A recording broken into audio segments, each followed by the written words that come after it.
Halo semuanya, perkenalkan nama saya Nicholas Aditya Ramadan.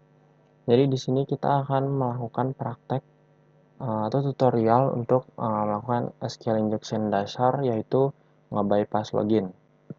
Hal yang harus kita siapkan adalah website kita sendiri, dan website itu harus terhubung ke database MySQL atau PHP Nah, di sini kita sudah punya websitenya.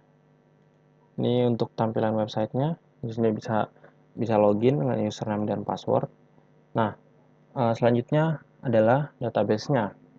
Ini database-nya database yang terhubung ke websitenya ya. Pertama-tama kita bakal coba untuk login manual dulu, kayak user pada umumnya gitu, login ke website menggunakan username dan password yang udah ada di sini. Nah, biasanya kan kalau login itu butuh username dan juga password untuk masuk ke halaman websitenya. Seperti ini nih. Ini kalau tampilan berhasil, dia bakal masuk ke halaman utama websitenya dan bakal login sebagai admin gitu. Selanjutnya, yang akan kita lakukan adalah kita akan melakukan bypass login. Bagaimana caranya? Kita akan menggunakan SQL injection. Ini basic SQL injection ya. Uh, Kita harus mengerti dulu bagaimana cara kerja login ini gitu. Login ke website tadi itu kita harus tahu gitu gimana cara kerjanya. Nah, jadi form login ini yang kita input, dia bakal diperiksa di sistem kita. Di sini tuh dia bakal ngeperiksa dan dimasukin ke variabel user dan variabel PSWD. Nah, selanjutnya sistem kita bakal bikin sebuah query atau sebuah script atau sintak SQL yang berisi ini: select bintang from table user where username dengan password username dengan password itu menggunakan variabel yang ini. Jadi nantinya ketika kita masukkan input username dan password di sini, maka sistem kita akan membuat sebuah script SQL seperti ini. Nah, jadi dia bakal ngirim sebuah sintak seperti ini ke MySQL. Jadi ketika sintak tadi itu di execute di MySQL, sebagai contoh misalkan kita masukkan username-nya itu kayak gini lagi ya, kayak tadi, nick dan password-nya itu 123. Nah, nanti dia bakal bikin sebuah query atau sintak yang berisi yang kita masukkan tadi gitu. Kayak gini kan, dia bakal ngasih sebuah sintak kayak gini. Nah, ini coba kita copy dan kita run di php Nanti dia bakal munculin satu baris yang isi username dan passwordnya itu sama gitu, yang dimana role-nya itu admin gitu. Jadi dia bakal munculin ini, dan kemudian data ini hasilnya bakal diambil dan diperiksa apakah si hasil tadi, si result itu bakal lebih dari 0 atau enggak. Karena di sini ada satu yang muncul, jadi dia pasti bakal nge-execute yang ini nih, yang if ini. Karena nilainya itu lebih dari 0 gitu, karena hasilnya ada satu. Nah, si data itu berisi ID, username, password, dan role. Nah, itu bakal digunakan sistem kita untuk memverifikasi ini login sebagai apa, atau si usernya ini siapa gitu. Misalkan yang tadi itu kan role-nya itu admin. Nah, dia bakal nge-execute data yang ini karena data role-nya itu admin. Nah, misalkan kita coba kalau misalkan masukin nggak sesuai gitu sama yang ada di database. Misalkan mungkin username-nya masih ingat gitu, tapi password-nya lupa. Misalkan kita isi dengan password dengan 1 gitu. Nah, dia nggak bakal bisa login gitu, karena ketika ini kita masukkan 1 gitu, nggak sesuai dengan yang ada di database, ketika kita execute, nah dia nggak bakal muncul data apapun gitu. Datanya itu bakal menghasilkan tuh empty result gitu. Jadi yang di-execute tuh bukan yang ini nih, melainkan dia bakal nge-execute yang ini. karena datanya itu nggak ditemukan gitu, atau datanya itu nilainya 0 gitu, bukan lebih dari 0. Jadi dia bakal nge-redirect ke login PHP lagi. Nah, di sini kita karena kita udah mengetahui cara kerja kita login ke suatu website yang menggunakan PHP MyAdmin gitu, kita bisa mengotak-atik di bagian inputan ini. Nah, di bagian inputan ini kita bisa mengotak-atik dengan memasukkan atau menginjeksi komen SQL. Sebagai contoh, misalkan ini kan query SQL yang bakal dikirimkan sistem kita ke PHP MyAdmin gitu untuk dieksekut. Nah, di SQL ada fitur yang namanya comment gitu, kayak gini. Kalau di HTML kan komennya slash gini. Nah, di SQL itu komennya adalah menggunakan strip 2 kali, kayak gini. Kalau misalkan kayak gini nih, ini kita coba dulu ya. Kita coba copy ini ke query di PHP MyAdmin. Nah, lihat nih. Ketika kita masukkan strip 2 kali tadi setelah petik gitu. Kita masukkan petik terus strip 2 kali. Nah, dia bakal berubah warna gitu. Nih, coba kita nggak masukkan strip 2 kali. Nah, dia warnanya kan kayak gini sebagai yang defaultnya tuh kayak gini. Nah, coba kalau misalkan kita masukkan strip 2 kali, dia bakal ngekomen si query selanjutnya dari si strip itu, karena strip itu fungsinya adalah strip 2 kali ini tuh fungsinya untuk ngekomen sebuah query di PHP MyAdmin. Jadi ketika ini misalkan kita jalankan sebagai kasus pertama, kita cuma inget si username-nya doang, atau kita udah tahu si username-nya itu apa tapi password-nya kita nggak tahu. Nah, kalau misalkan username-nya benar dan ya udah kita coba execute ya.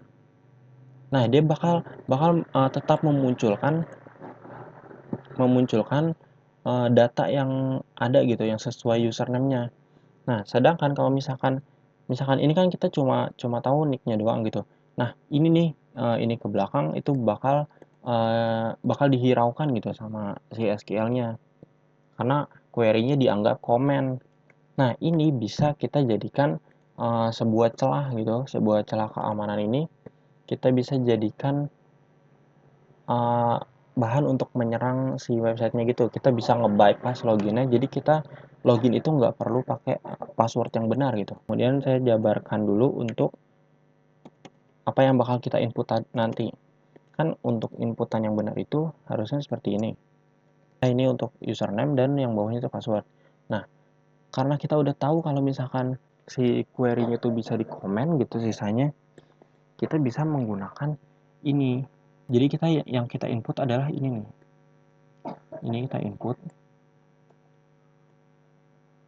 ke inputan buat username.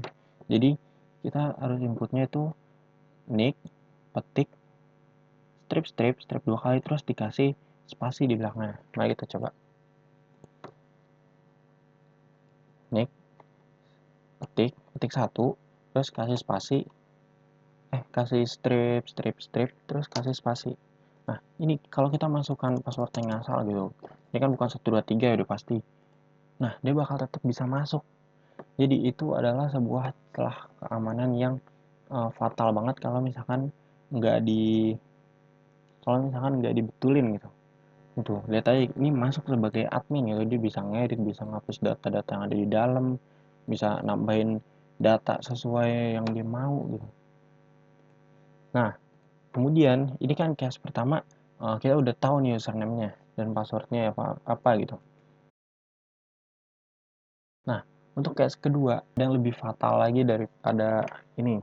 Kalau misalkan orangnya itu nggak tahu sama sekali username dan password, dia tetap bisa nge-bypass loginnya, bisa tetap masuk ke website meskipun dia nggak punya data apapun gitu.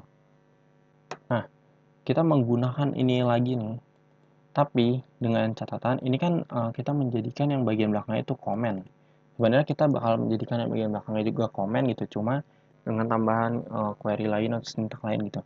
Jadi kan di where ini kita bisa memasukkan command N, atau yang satu lagi itu bisa memasukkan command OR. Nah, sebelumnya command N itu bakal bernilai benar ketika si statement yang pertama dan statement yang keduanya itu benar. Sebagai contoh seperti ini. Misalkan nicknya itu, username-nya itu benar, nicknya itu benar, dan passwordnya itu benar juga 123, nah dia bakal bernilai benar gitu. Sedangkan kalau kita pakai sintaks OR, kita pakai command OR itu cuma butuh salah satu yang benar dan dia bakal bernilai benar gitu. Sebagai contoh, ketika kita masukkan misalkan passwordnya itu ngasal gitu, xxx atau enggak xyz gitu. Ini kan passwordnya ngasal nih, nggak ada di database gitu. Nah, nicknya misalkan kita nggak tahu juga sama sekali gitu untuk username, kita bisa masukin ngasal gitu kan DBA. Ini kan DBA nggak ada ya di table user ini, nggak ada yang username-nya DBA gitu, lihat tuh. Terus passwordnya juga nggak ada yang xyz. Ini bisa dipakai untuk ngelogin menggunakan command OR gitu. Nah,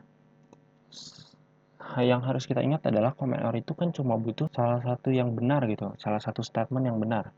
Jadi karena DBA ini udah pasti salah, kita tambahin aja statement yang benar. Jadi statement yang pasti benar itu kan satu udah pasti sama dengan satu. Nah, kemudian yang belakang kita strip lagi, terus dikasih spasi. Nah, yang harus kita masukkan ke inputnya itu adalah ini. Nih, sebelumnya kita coba dulu ya, coba dulu di SQL di phpMyAdmin ini. Nih, kita coba. Dia bakal nge-execute si statement OR-nya itu dan satu sama dengan satu. Nah, ini kan username dan DBA kan udah pasti salah ya, karena nggak ada gitu username di sini yang namanya DBA. Tapi OR-nya itu mengacaukan si query-nya gitu. Jadi yang bakal di-execute adalah si satu sama dengan satu yang udah pasti benar. Nah, sekarang kita coba execute. Nah, dia bakal munculin semuanya, semua database yang ada. Udah pasti ini bakal di-execute gitu sama sistem kita karena result number row-nya itu lebih dari 0 gitu. Kan ini ada berapa? 1, 2, 3, 4, 5, 6. Ada 6, 6 itu di atas 0. Jadi bakal di-execute gitu. Dan yang diambil datanya adalah data yang paling atas. Ini data ini nih, data yang ini. Paling atas, yang bawah-bawahnya mungkin nggak dipedulin gitu lagi. Nah, sekarang kita coba aja buat login menggunakan menggunakan sintak tersebut gitu. Ini untuk sintaksnya kan. Jadi kurang lebih sebenarnya sintaksnya sama kayak yang tadi. Cuma kalau yang ini tuh ditambahin OR satu sama dengan satu, terus baru strip 2 ini di belakangnya. Terus ini jangan lupa dikasih spasi ya. Nih, kita coba masukin yang ngasal gitu. Ini kan nggak mungkin 1, 2, 3 ya. Terus ini juga username salah gitu, DBA. Sekarang kita coba login dan kan berhasil. Yang diambil itu adalah data yang paling atas gitu, data si nick ini tuh. Yang paling atas itu kan nick ya, passwordnya 123, role-nya admin, dan ini nick dan role-nya admin. Nah, itulah ngerinya kalau sebuah sistem atau sebuah website itu nggak aman ya.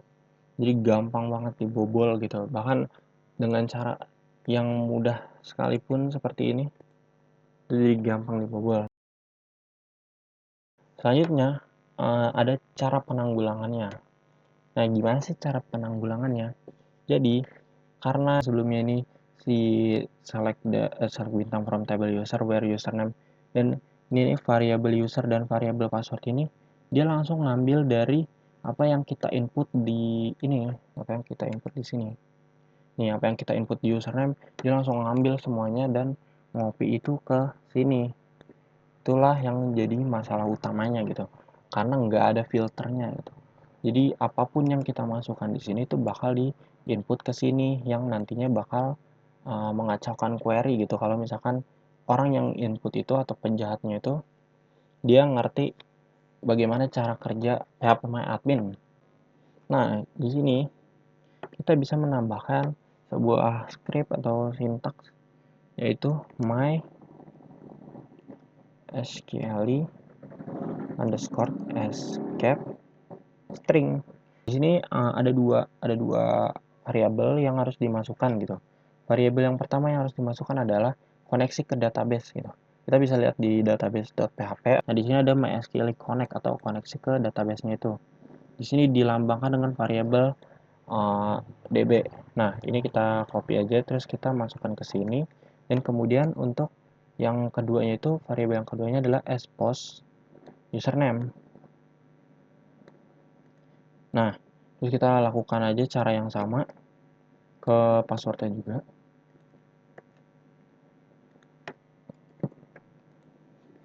Nah, ini kita bisa coba dulu ya, bagaimana hasilnya kalau dikasih MySQL escape string. Ini kita pakai cara yang pertama, yang gampang ini. Terus kita masukkan passwordnya yang asal dengan username yang benar, tapi dikasih petik 1 dan strip-strip 2 kali, terus kasih spasi. Nah, dia nggak bakal bisa login lagi. Jadi si MySQL escape string ini gunanya adalah untuk ngefilter yang dimasukkan user di sini di username dan password itu nggak jadi komen, nggak jadi sebuah sintaks sendiri gitu di sini. Jadi dia bakal ngebenerin apa yang diinput sama si user supaya nggak mengacaukan query yang bakal dikirim nanti ke SQL-nya. Itulah kenapa loginnya jadi gagal kalau misalkan pakai sintak ini lagi setelah si MySQL escape string-nya itu dipasang gitu. Nah, mungkin sekian untuk praktek SQL injection basic ini. Kurang lebihnya mohon maaf. Assalamualaikum warahmatullahi wabarakatuh.